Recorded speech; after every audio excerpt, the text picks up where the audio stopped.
Hello and welcome to another episode of the Llama Commerce Show. I'm Kurt Theobald, CEO at Classy Llama. And I'm Brett Curry, lead strategist at Classy Llama. And as always, we are here to demystify e-commerce into digestible, actionable bites. And of course, we have our special guest, Ott, who at the end of the show will point his only one good hand, because if you notice, he has a little problems with one of those arms. Oh, he's saluting with the other, with the half arm. Yeah, see, he's a table tennis player, in case you haven't watched this show ever, and if you haven't, then you've really been missing out. But anyway, he has one arm because he hit the ping pong too hard. But the other hand's good, so he will point his good hand in the direction of whoever delivers the most value.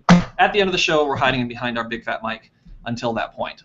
So nobody gets distracted. That's right. This is the most coveted award in e-commerce, and we usually give it away to our guests, but then we take it It's like right the back Webbies away. and the Grammys and the I don't know what else People's is Choice there. Awards? Yeah, I don't know. No, maybe is not. That a thing? The Teen Choice Award? I don't know. Yeah, it's like all of them combined into one amazing trophy. So anyway, do we also have another? We do have another guest, I and forgot. this show is going to be really interesting. And Kurt and I were just talking on the show that a lot of the questions we're going to be asking on this show will be legitimate questions like that we would ask. Don't know. Like we don't know the answer. Yeah. Sometimes we mostly know the answer to all questions we ask at all times. Yeah. We just ask them because it's like makes the other person feel better. Makes it a better show. And really. makes it a better show. But, yeah. But this is a topic that is really interesting. I think some of the answers are still being defined, and that is how do you use Pinterest and Instagram for e-commerce success? And so we've got really a leader in this space, a thought leader in this space, Nick Mueller from Piqora.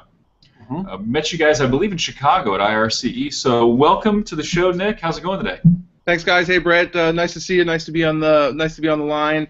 Been attending a lot of shows lately, fielding a lot of questions about Pinterest. A lot of interest there. But it's still a newer network, so happy to start from the beginning for e-commerce folks getting started. Awesome. Well, one thing we want to set the context for is that we have never actually used Piqora's services, but we know that they have a lot of their positioning is very focused on the space. They seem like they do good work. So please understand, we're not necessarily recommending Piqora. We're recommending you take a look, and we're going to do some exploration, and you can judge for yourself. So if you use Piqora and they are terrible, they like destroy your whole business and they level it to the ground, not our fault. We disclaimer it, okay? Just to be clear. So, but I think the risk of that's pretty low. I think it's pretty low. Throw that out there. I think it's pretty low. We wouldn't have Nick on the show if we felt like he was going to decimate your business. So just to be clear. And also for those on the podcast, because this is a running theme, Nick has a killer beard. That's true. And Kurt and I have an affinity to other business leaders who have beards. So we can recommend the beard for sure. Brett has an affinity for other people who have beards because he hardly has one. I just keep it trimmed. Whatever. Are you saying I don't have a trimmed beard?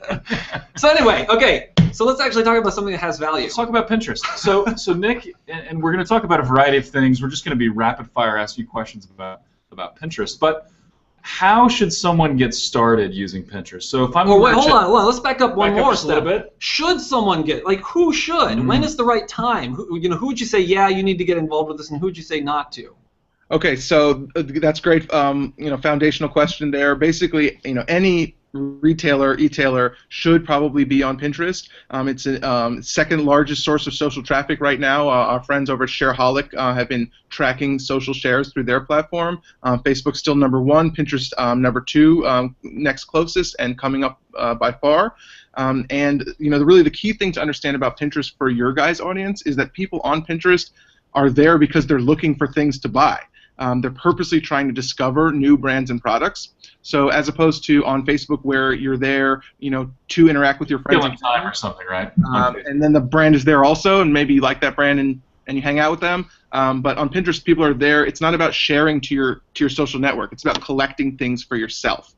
So we see that there's a huge amount of purchase intent around the things that people are repinning on Pinterest. So Nick, it's a little. I hear what you're saying, but when someone says everyone should be on there, it's always a little concerning to me. Like, what if I sell industrial equipment? Okay, yeah. Okay, great point. The top categories on Pinterest are definitely, 94% of pinning activity on Pinterest comes from women. So that's the first stat that you got. 94%? Because it used to be like 70%. I know, right? it's gone way up. Pinterest All launched. the guys got on there and tried it for about 2 months and said, we're out of here, right? Is that what happened? Well, of course, there is a huge amount of pinning activity on Pinterest. So if you think about 6% of pinning activity from men, that's still quite a lot of pins. Most comes from Pinterest. The biggest categories that we see are around home decor, women's apparel, travel, food and beverage, and then another category that we call DIY. So, for example, Etsy is one of our customers, and Etsy's personally responsible for a huge amount of the overall, huge percentage of the overall traffic on Pinterest. Those are the biggest categories there: travel, food, and clothing, especially around weddings. But there's definitely a big hashtag menswear. That's a category on Pinterest for sure. And there is some B2B stuff there as well. A lot of infographics appear on Pinterest as well. Yeah. So maybe the question is, who would derive the most value out of being on Pinterest? Like, if it's segmented down that tightly, where those categories are the most, highly trafficked, where are you seeing the biggest wins? Where would you go if someone described their business? You'd go, you definitely need to be on Pinterest. Oh yeah, for sure. So for example, last week I was at the Etel East show in Philadelphia. Had like some lighting companies from New York come through, and they're like, do you think that we should be there? Answer: yes, absolutely. Lowe's and Home Depot are killing it right now. Home related, right? Yeah.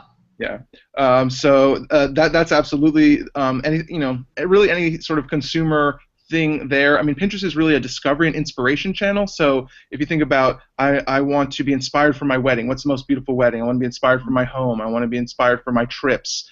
These are the things that when people are planning and thinking about activities that they're going to do and things they're going to buy, Pinterest is a great place. Is really the first place you go when you don't know what you're looking for. I think it's really. It's an inspiration medium. So it's an idea place. It's like when you are going to do something, you are looking to apply something to some need.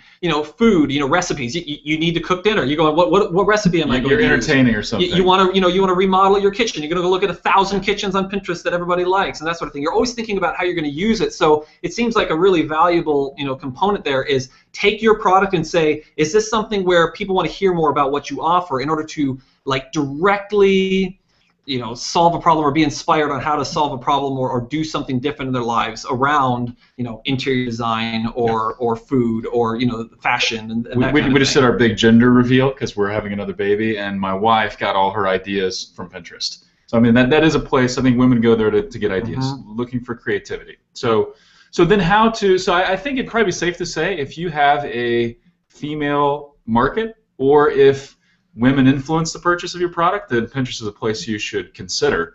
So if you're going to be on Pinterest, then how do you get started? What are some of the best steps to take to make that happen? Okay, next great question. So here's another stat. 90% of all the pins on Pinterest come from brands' websites. So they don't come from the brand's profile activity, which is, again, different than other social networks. So the first place that any brand who decides that they want to be on Pinterest should do is optimize their website for Pinterest. And we Piqora just released a Pinterest website optimization guide, so happy to share that with anyone who's interested. But in reality, the first thing is you want to get the pin it button on the product pages of your site. Because every time, that's 90% of pins on Pinterest come from your site already. So even if you on Pinterest, I guarantee any brand has pins on Pinterest from their audience pinning from their site already. And so you just want to make that pinning experience better, because every one of those pins that your audience is pulling from your website and putting onto one of their boards can be discovered in the future by someone else who's searching for living room inspiration, beautiful living rooms type of thing. And then, like, another study that we did recently showed that the average pin on Pinterest, half of the traffic that comes from that pin comes 3.5 months after it was first pinned. So if you think about Twitter, where it's like 90 minutes tops, Pinterest driving traffic for months. Each pin. And it's because there's a lot. From what I understand, it's because there's a lot of searching going on, and they're looking through. They make a specific search, and then it shows results for that specific search, and they're gonna look through a lot of history in order to get inspired and find what they're looking for. Yeah, it's an infinite scroll. It's all images. You can move really quickly through those search results, and you find something beautiful. The first thing you're going to do is repin it. You're not going to say, "Oh, that was 3 months old. It's probably out of date." You're gonna find that and repin it. And I think it's important for our audience to understand that people can pin things from your website without you being optimized for Pinterest, without having the link on the page. They can still take the URL and link to it. But what Nick is recommending is that you actually optimize your site to have the pin it button on there, because what that does, gotta make it easier. It puts it top of mind. It says this is available. You can do this, and it makes it really, really easy to pin it on a Pinterest board. So it sounds like because of that, and I want to reemphasize that because it's pretty powerful. So 50% of the engagement with a pin comes 3 months after the fact. Is that right? 3.5 months. And for e-commerce specifically, 50% of the orders come 2.5 months after the initial pin. And that's so I think 200,000 pins we looked at. I would guess that some merchants may fall into the trap of, hey, I'm making all these posts, I'm not seeing much activity right now. Let's cut this thing off because it's not working. And likely they'd be stopping way prematurely.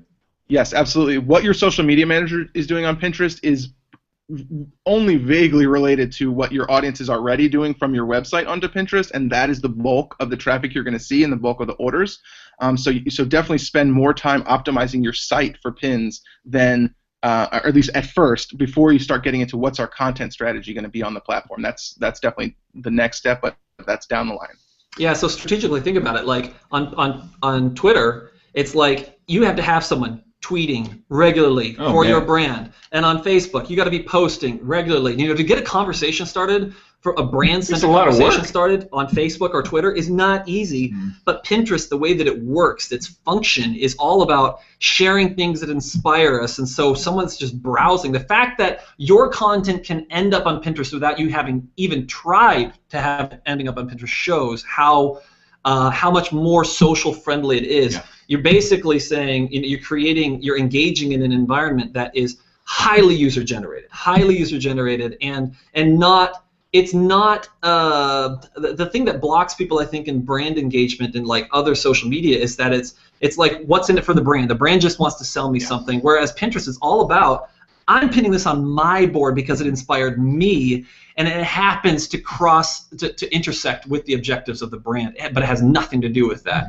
And so it's a very pure engagement, a very purely social engagement instead of it being brand driven. Yeah, and you know, I bet there's some merchants out there saying, you know what, I bet people are sharing my stuff right now. So how would a merchant go about finding that out? So say their site is not optimized for Pinterest, but they want to see what are people pinning about me right now. How would they check that out? So we also recently did a blog post on the role of keywords on Pinterest. Every time someone pins from your site, whether you have the pin it button or not, if they're just using the Pinterest bookmarklet in their own browser, it is going to take as a description from that product description. So assuming folks have optimized that product description for SEO keywords, they can use those keywords to find their own content on the site. It's not a particularly valuable thing to track your keyword performance on Pinterest, but as far as the question that you asked, sort of how do you find your own content, that would be how to do that. And you could just start to see what's out there. Obviously, one of Piqora's main reports is showing you what is your top content on Pinterest, which images are performing the best, have the most likes and repins. But absent of that, you can just search for your own keywords on Pinterest and see where your images are ending up. I think it's an important step in evaluating the value of engaging with Pinterest, because it doesn't mean that you shouldn't be engaged in Pinterest in some way and optimizing your site for it if you don't find your content on Pinterest. But if you do and you find significant amounts of it, that means that people are like, it's the kind of stuff that naturally makes sense on Pinterest. Yeah. And that's the thing, is you don't want to fight Pinterest or fight a social medium and try to make it make sense for you. But if they're already pinning your stuff without you trying, good indication that there's an audience there. With a little effort now, you can really let it go. Well, and that's the sort of funny thing, is that the next step that we touched on just for a second is like, what should your brand be pinning yourself on Pinterest? And the first thing I say is the very first step you have to do is pin your entire product catalog, which on Twitter and Facebook is a definite no-no. Pinterest, get it all on there. People are looking for that stuff. So everything you sell, put it on Pinterest. And that's amazing. That's a total paradigm shift too. It's like with Twitter and Facebook, you have to like work your way into it a little bit at a time. This is almost like a database dump where it's like, okay, boom, here it all is, and then it's searchable. It becomes searchable. It gets indexed, and people can find it on Pinterest. It's relevant because it's almost like more like a forum dynamic where it gets searched and reviewed, and value is derived from it long down the road. Whereas Facebook and Twitter, you forget. Everything just passes like a temporary. Yeah, it's very temporary. It's a flash in the pan. Yeah, absolutely. So I've heard some recommendations. I'd be curious to see what your philosophy is on this. The way you organize your pins and boards. So I've heard people talk about taking your categories and the products under the categories, and then how you structure that. So when you're doing that initial share of all your products, how do you recommend people organize that? Yeah. So here's an example where it becomes a little different for each brand. I was actually just looking at a couple of brands yesterday where, in particular, a fashion brand customer of ours has their boards organized by collection. So men's, spring, summer, 14, and it's almost all products, an occasional few little inspiration boards. So like, here's some light jeans, and then next to that is a sunny beach scene where you'd want to wear those light jeans. But it's mostly products. And so all their boards are organized by collection. Also, at the same time, I just checked one of our home decor customers, One Kings Lane, and they have it organized by a dream garden house or perfect living room setup. And most of it is inspirational photos just from around the web with a few of their own products sprinkled in that you might want to buy to create your own, for example, dream living room design. So it's really by the brand there as far as what your own content strategy should be and what makes sense for your boards. But definitely an important thing to note also is that a lot of folks on Pinterest just follow boards and not actual profiles. So having a coherent board theme strategy makes a lot of sense, because someone might, I have a kitchen project coming up. I only want to see kitchen stuff from this home decor brand. I really don't care about anything else. Yeah, it's like you don't want to just take your website category taxonomy and blow that out onto Pinterest. You actually have to think, again, pivoting from what's the application? Where are people going to need inspiration for this? So that like spring men's category, that's a good category, because people a lot of times go and say, I want to get inspired on what looks good for the spring, or then the kitchen orientation. People that are redoing their kitchen. So like what goes good with a llama?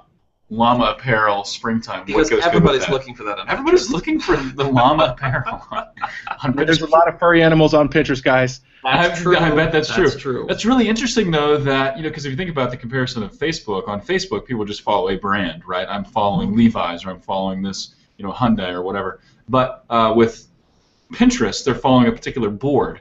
That's really interesting. Yeah, especially for some of the larger retailers. For example, Zappos sells tons of stuff, right? So it's like I'm into cool motorcycle boots. I'm into sandals, but I just don't want to see a feed of unlimited shoes. Handbags or whatever. Yeah, I think it's really important though to just and this is true with any social medium, is when if you're going to engage with it, there has to be genuine passion behind it. It cannot be a gimmick.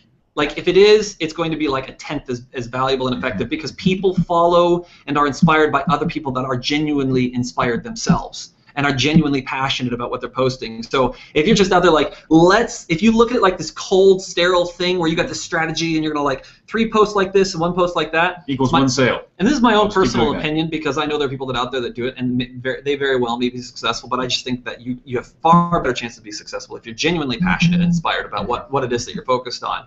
Have you found that to be true, Nick? I'm shooting from like my gut here with this, but yeah. Well, I think what you said is really right. I mean, the more you commit to something and are invested in it and care about it, which a lot of folks really do truly love Pinterest, that's the case. However, I would like to add that different than a lot of other social networks, Pinterest can really show you clear ROI. You can see exactly the images that have been pinned that drove orders for you, and the value of those orders, the number of those orders, visits and page views per individual image. That's something that Piqora does in our ROI dashboard for brands who've connected their Google Analytics, Omniture core metrics. But so that's super valuable. You get intelligence from that. So, I mean, for any sort of curmudgeonly VP of marketing type folks out there, all they care about is bottom line, you can see bottom line from Pinterest really clearly and get intelligence into your audience more so than I would say on almost any other network. Well, and I think statistics show that. I mean, I've reviewed statistics comparing the different social media, and Pinterest just hands down destroys other social media when it comes to conversion rate like and and traffic. Average order size also substantially larger. Yeah, absolutely. So how long does it take someone to actually get ramped up where they're seeing some success with Pinterest? I'm sure organically a lot of merchants are already getting traffic and sales from Pinterest. But so say someone's inspired and they say, all right, I've got to think about my Pinterest strategy. They create their Pinterest boards. They push all their products out. Yeah. How quickly do we see wins? So right away you can start tracking traffic and conversions from that. You can even start doing that from day one before you've started publishing anything. As I said, 90% of pins come from your website already. But what we usually recommend to folks, especially folks who've spent some significant time building up their audience on Facebook and Twitter already, is to launch a promotion on Pinterest, and then or a contest sweepstakes type campaign, and then promote that heavily on Facebook, for example, and then you can drive what folks who may be, somewhat latent Facebook fans occasionally liking a post, and you can really turn them into avid pinners, folks who are repinning constantly from your brand and are building that connection with your brand more because they're seeing more and it's stuff that they're interested in. It's not just what your social media manager is posting once per day. So I think contests and sweepstakes play a big role on Pinterest. It's still really a newer network, and because folks are interested in products there, there's not that sort of contest fatigue that you may feel on Facebook. Right. Can you give us an example of a successful contest that you've seen recently? Yeah, good point. Any really successful contests you've seen on Pinterest? Yes, so actually, I think it just ended earlier this week, but we powered one from Travelocity, pin your summer travel sweepstakes. So the user flow is pin with inspiration from your favorite summer travel destinations. So again, this is slightly different. It's not a like and share contest. They ask the users to find beautiful images of beaches or European capitals that they'd want to go to, and pin that for their entry. So the user is submitting some creative act as part of the contest. So it's a kind of engagement that's different than just like and share this with your friends if you're not too embarrassed by it. And they saw a huge amount of participants and repins traffic. Their follower growth went up by like a 5x basically. That's awesome. So we're just talking about Instagram. How do you use Pinterest and Instagram together? Like, is there a crossover with the strategy there, or do you treat those as totally separate entities? Great question, Brett. So basically, Piqora, our tagline is we're the complete marketing suite for the visual web. Visual web being social networks that are visually based, like Pinterest and Instagram. But the reality is that Instagram is very, very different than Pinterest. Pinterest is really about products. Content strategy number one: pin your entire product catalog. Instagram, totally different. Definitely don't do that. And then, of course, for your audience of retailers, Instagram can't drive traffic. The only link that works on Instagram is the one that you put on your profile description page. Individual posts don't have links. So it doesn't drive traffic in that way. You can't really measure conversions in that way. But the reality is that if you're a brand whose audience is millennials and younger folks, they're on Instagram right now. And if you're not there, that's a problem. Because that's where the conversation is taking place. It's really, and then if you also think about the user experience of Instagram, which I know I do, you guys probably do too. It's like you're scrolling through your feed, your phone is an inch away from your face while you're laying in your bed. I mean, the emotional connection you can make with a brand under those circumstances is pretty strong. If a brand really invests in creating beautiful images, and the term we use is authentic visual storytelling. You want each photo to sort of have a story and evoke the lifestyle of your brand. The brands that are doing that great right now, Rip Curl is a surfing lifestyle brand. Billabong is a Piqora customer. Those guys are just posting amazing stuff from the beach, surfing, waves, and they're seeing tons of likes. People are engaging with it really heavily, even if they're not turning. I think it's so important what the differentiation you're making there, because when we were talking about Pinterest, we're talking about products and inspiration, but we shift over to Instagram, we start talking about culture and lifestyle and stories. It's the opportunity to draw people into your culture and tell them a story that they can relate to and they can identify with. And so it's not somewhere where you're selling product. Now, your product may be part of your story, but it has to be part of the story, a constituent of a story and of a culture, rather than it being the center point. That's right. Yeah, it has to be honest. And the truth is, the one thing I really appreciate about the millennial group, and I might be at the very top end of that generation, so I'm almost appreciating myself here. The one thing I really appreciate about the millennial group is that the millennial generation is that they really can smell authenticity. They really value it very highly, and they can sniff it out. And if you aren't being authentic, they're going to know it. It's like hotels. In hotels, they tell me I should reuse my towels because it's going to save the environment. Bull. It's not going to save the. That's not what it's for. You don't think that's their motivation? No, I really don't actually. And and plastic bottles for drinking water. Oh, we're using 40% less plastic because it saves the environment. Really? That's why you make it crinkly and the fact that it and helps with the bottom line. It's just a side. The fact that we're using 30% less plastic might have something to do with our cost overhead. Maybe. Yeah, I'm a millennial. I can smell it. Yeah, no, you're totally right there. They can smell authenticity, and they can smell the inauthenticity for sure. And yeah, so the brands that some of the best stuff that we've seen on Instagram working is around, especially with fashion brands, behind the scenes at the fashion show. Here's the model getting dressed, or the fabrics being cut. That type of stuff is what millennials on Instagram just really love for, and that always gets the highest engagement. That's phenomenal. Yeah, I think we just had some connectivity issues there. We may have been talking over each other. That's okay. A second ago. It happens. Good. If people can listen to 2 at once, which I think our audience probably can, that was probably an epic moment right there. Podcasters, if you just listened and you missed out, I just ranted about inauthenticity for like a good 30 seconds. It was rich. Sorry you missed that. But that younger audience does value authenticity. A little bit older, I think I'm just above the millennials. I like just authenticity above. too. You're so kind to just a yourself. little bit older. So yeah, awesome stuff. Hey, any really quickly, and we're about out of time, but Nick, any mistakes that you see people making on either Pinterest or Instagram, and how do we avoid those? Okay, so Instagram's a little easier. Number one thing that brands are not focusing enough on is their hashtag use. We recently released a study saying that 7 hashtags generates the most likes.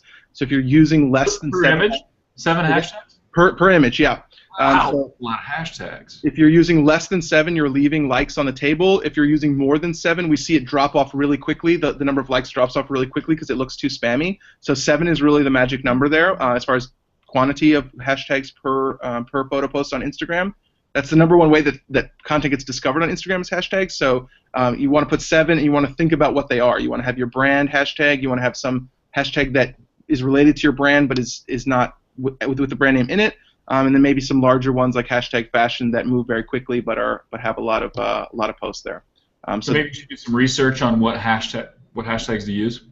Yeah, absolutely. And just checking those hashtags using the Explore feature from the Instagram app on your phone is the best way to do that. And just sort of see what things people are putting there to see where you should be putting your content as well. So that's top tip for Instagram. For Pinterest, I would say just make sure you get your whole product catalog up there and make sure that you get that pin it button on your site. That you'll immediately start to see increased results. Yeah, I think it's really important if you're going to get into it, use it yourself and try to learn to appreciate it for what it is. And if you can't, then talk to other people who do appreciate it and find out why they appreciate it. Because you really need to understand what's the texture here, the actual experience look like for someone as an end user. If you can understand that, you can connect with them. So we need to talk about actionable bites. So someone, let's say you're talking to someone who maybe has opened a Pinterest account and has has an Instagram account maybe, but hasn't really invested in it. How do they get started? How should they approach it? So on Pinterest, definitely pin your entire product catalog, even those white background photos. Put those up there. Each one of those pins will have its own URL, so you can potentially use Google Analytics then to start seeing where traffic is coming from individual images. So depending on how fluent you are with that, and start to see getting intelligence around which of my images is performing the best on Pinterest, and then potentially use those top images. Again, this is a dashboard that Piqora makes much easier for you, but you can start to see, all right, if this picture of a blue sofa is my top image over the last 2 weeks, maybe I should send an email campaign with this image. Maybe I should put this actual blue sofa in the front of my IRL store. So you can really great way to judge the pulse of your market, right? To see what's really hot, what are people interested in. I mean, the traffic on Pinterest, the interest is around products, so you can really figure out what is working. I mean, some of our larger customers are even using their top pins report to inform their inventory scheduling and orders, things like that. That's fantastic. Well, and just another note out there, I mean, we strongly recommend you at least take a look at Piqora because they have a really nice management piece of software. It's kind of like Hootsuite, but specific. If you're familiar with Hootsuite for Facebook and Twitter, I think that Hootsuite does. Well, Piqora is focusing specifically on Pinterest and Instagram, as well as what was the other one that you guys focused on? Yeah, Tumblr as well. Tumblr as well. So those 3, which are really very much trending social media out there, I think that they're trending for good reason. So take a look at Piqora. I'd assume it's just Piqora.com, Nick. Piqora.com. You can request a demo. We'll get on the line. Happy to talk to you about what makes sense. You can sign up for your subscription. You can just do it one-off promotion, whatever makes sense for your brand. And even if we don't make sense for your brand, happy to talk about some top tips that make sense for you as well. Oh, that's awesome. We appreciate that, Nick. Well, thanks so much for coming on the show and sharing your knowledge with us. It's definitely a frontier for e-commerce. I mean, we have merchants that are still trying to wrap their heads around Facebook and Twitter, and now they have this new frontier to tackle. So it's nice to have people on the frontier giving us feedback. Absolutely. You know what I just realized? Ott is not on Pinterest. We need to get Ott his own board, or at Right. least a pin. Like shots Pinterest. of him looking at different looks. Strike at a pose. Yeah. On Pinterest. That's Woo-hoo. true. That's a good I think point. it- yeah, we need an I think OT so. board. An We need OT board. board. An OT board. We got to do that. OT stands Nick, for you need one to arm help table us. tennis trophy, just so everybody knows. I okay? bet he get repinned to a lot of boards Oh, man. that say coolest trophies, top table tennis champions. Hashtag I want that. Hashtag winning. All right, Nick. I think he's pointing to you. Thank you so much for your Yeah, time good stuff, today. Have a great have a great rest of the week. And for all of you out there, if you want to engage with us, have questions, reach out to us via social media. We'll send you some super cool Llama swag if we use something that you've asked. And of course, Nick, we're going to hook you up with some awesome Llama swag. Swag is because you've coming your been way, buddy. So Nice. super cool. Promise to wear it. All right, very All good. right. Appreciate you. Have a good Perfect. one. Thanks, See you Nick. later. Hey, stay classy.